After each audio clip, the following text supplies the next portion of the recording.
That is a guideline. Okay? For instance, walking stance. Walking stance is called that because it mimics a true walking stride. Very common mistake in a walking stance is you'll see people get a shoulder width and they'll square up their stances. Very rarely in Pumse are you squared up unless you're in a horse stance, literally. So a walking stance, if I took a line on the floor, placed one foot on one side of the line, the other foot on the other, with a 30-degree angle of my back foot, about 1 foot length in between. That would get you in the neighborhood of a walking stance. Another way just to look at it is if you just took a normal walking stride and stopped, that's about where your walking stance should be. No visible bend in the knees, meaning you don't have to walk your knees out, but they shouldn't see any visible bend. Now that 30-degree angle of the back foot, that hip is also going to be at that angle. You might be counter-rotated based on what movement you're doing in form, but once again, those hips are not going to be squared. Front stance. You take that front foot, you take it about 1, 2 to 2.5 more steps forward from there. Now you're going to be in a fairly long stance. Now here's where we're going to put just a little more width in the stance. If I took one fist and I placed it here, that would be about the width between my feet. Now here's where everybody gets very, well, I shouldn't say everyone, but those of us, and I remember that I had to kind of make that transition because 10 years ago, this is where my front stances were. And we all felt very stable here, right? Okay, here's one of the reasons why we're not going to be in that stance. Now, a lot of you that have been in my seminars, because I always use this illustration because I think it makes a lot of sense. So some of you that have seen this before, but some of you haven't. This is a traditional wide stance. She's very stable.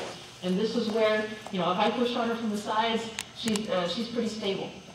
But if I just take her from here and I do this, not much stability there. And that's because that stance was never meant for lateral stability. It was meant for lineal force generation. Because we're not worried about side to side. We're worried about generating force in a lineal plane. So she's going to go back to a correct front stance. And I'm not even lengthening out. Yeah, there we go. Now, obviously, I can tip her over from here, but that's not what matters. What matters is now, okay, look at the force generation and the stability she has forward. That equals power coming in that lineal line. Okay, and that's why that front stance is going to seem a little bit narrow to us in the beginning. Thank you. But that's where it's going to be. And I can tell you, if you guys are going to be competing at all at a USAT event where they have judges that know what they're looking at, that is going to be the most common deduction that you will take. Every time in a form, every single time that your stance is too wide, you're going to take at least a 10-point deduction. If your stance is so far skewed where it's no longer a front stance, you could take as much as a half every single time in the form. And that's why you see people's accuracy scores, the times just be, almost blotted out. So on the front stances, one of the things you guys can do as a training tool is just walk down and go back to white belt, get in that front stance, keep this knee bent as you stride through, then straighten your back knee. Because another thing we don't want to do is bob up and down. Every time that you bob up and down in form, that's a 10-point deduction as well. So you want to stay level, unless the only time your head should come up and down is if you're changing to a short stance. Okay, so if you guys want, just take about 30 seconds and just get into that front stance and let the shoulders and hips be in a natural rotation. One of the main things that makes us uncomfortable for most people is they usually try to take this stance, this narrow stance, and then they try to square their hips up. And then they feel like they're on a balance beam. Just be in a natural position, shoulders and hips 30 degrees, and then just practice just walking forward. You can actually use a line on the floor and make sure that here's another way to look at it. If I took a picture halfway through my stride, this foot would be here, both my knees would be bent, and then I could step out.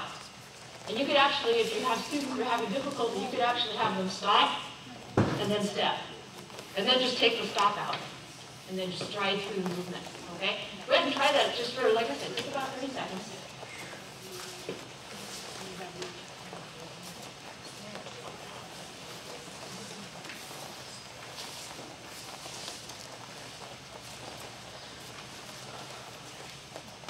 One more thing about transitions.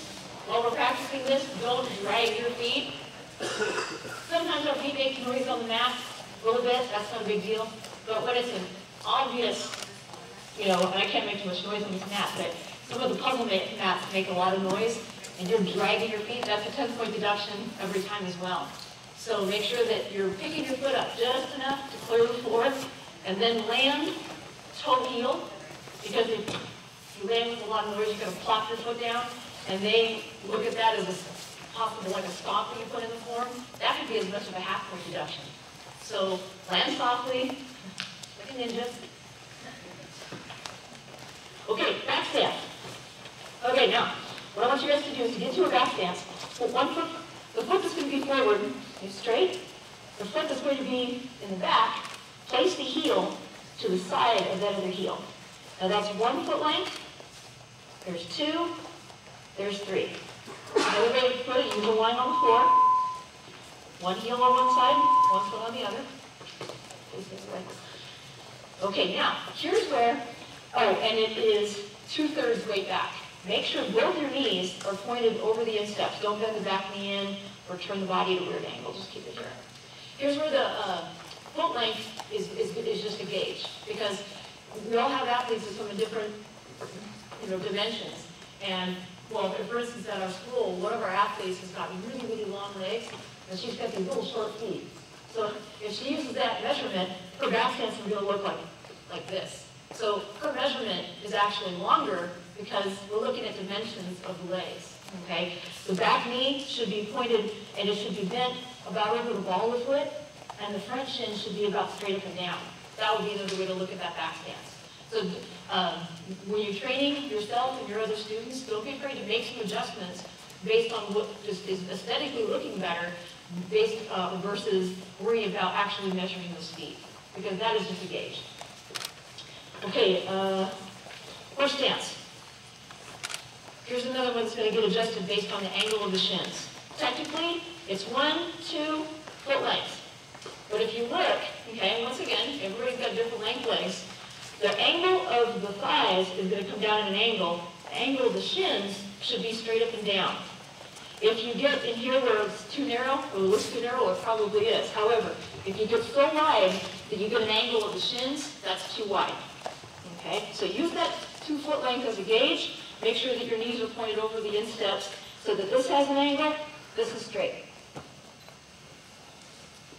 Now there are many other stances, but I want to go ahead and identify those as we get through the form. The last thing I want to talk about is the loading zones in the block. Okay, there are 2 major loading zones that we're going to talk about. We're going to talk about an open position and what we refer to as a parallel angle. Open position, and I'm going to refer to the front hand as an assisting hand. Back hand is going to be in whatever position that we're doing. And you're going to see that nice, wide, open position a lot. The assisting hand is, and I don't want to say always, but probably 99% of the time, is in a closed position. Not stiff, but just relaxed. The rear hand is in whatever position that we're doing. So if I'm doing like a knife hand position or a tansan-maki palm block, my hand's going to be open. If I'm doing an inside middle block, that hand's going to be closed because that's where it's going this way. In other words, you wouldn't start from an open position and then close the hand. Okay? So everybody just go ahead and get in a walking stance. Take the lead hand, bring it out really loose. I mean, as if your hand was just like this, and then just close the fist. Because we don't want tension. We just want it to be there. Okay, take the rear hand. I want you to just go ahead and take it from an open position. And let's go ahead and counter-rotate to a knife hand strike to the neck. Okay, again, relax and snap. Good.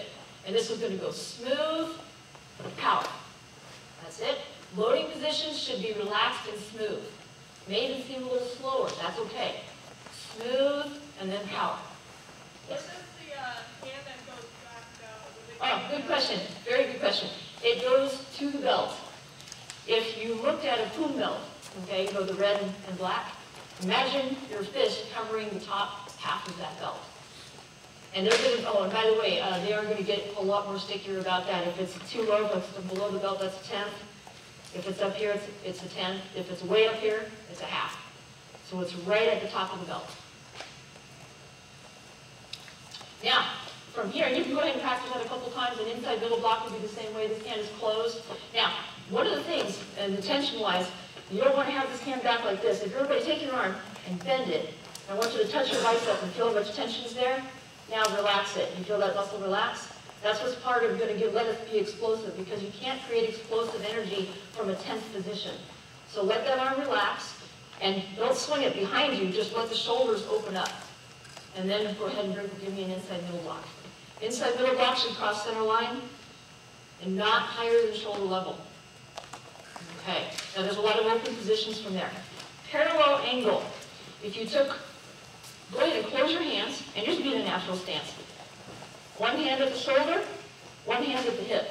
You're going to see this position a lot, and where you're going to see it is these types of blocks, okay?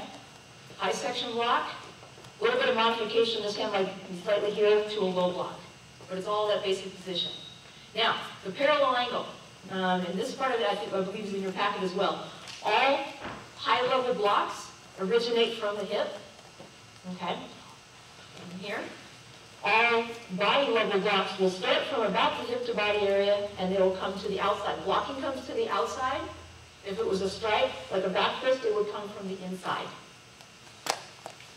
Low blocks start from the shoulder. So I might take that parallel angle, I might extend that arm out just a little bit. Not with tension, but just here and then down. Okay, what I want you guys to do is go ahead and practice some of just these common blocks from that position, from that parallel angle. What we're trying to get away from is this. Okay, that's going to be a deduction. You want to let it be a nice flowing motion to the block.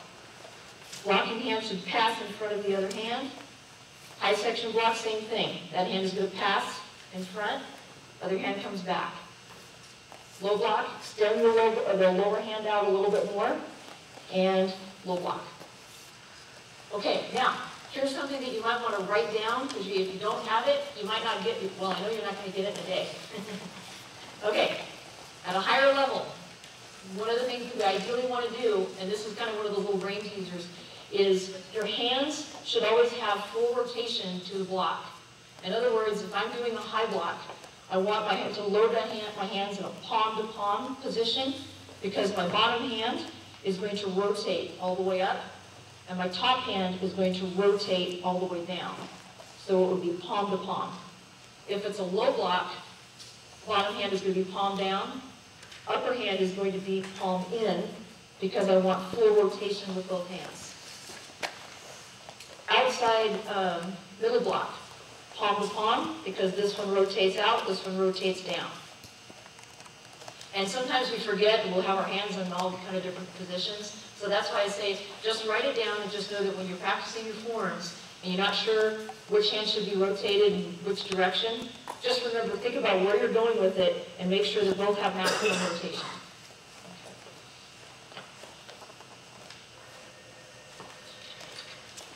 Now, I can go on for like the next 8 hours on general principles, but what I want to do is I want to blaze through technique 1 through 3. Okay, and we're just going to go through really quick, and more as just a kind of a warm-up, and then we'll take a short break, and then we'll slow down a little bit for the color belt form, for the rest of the color belt forms. So here's where those of you that want to go through the form with me, we'll go ahead and have you guys kind of line up in the center. Those of you or take notes same time.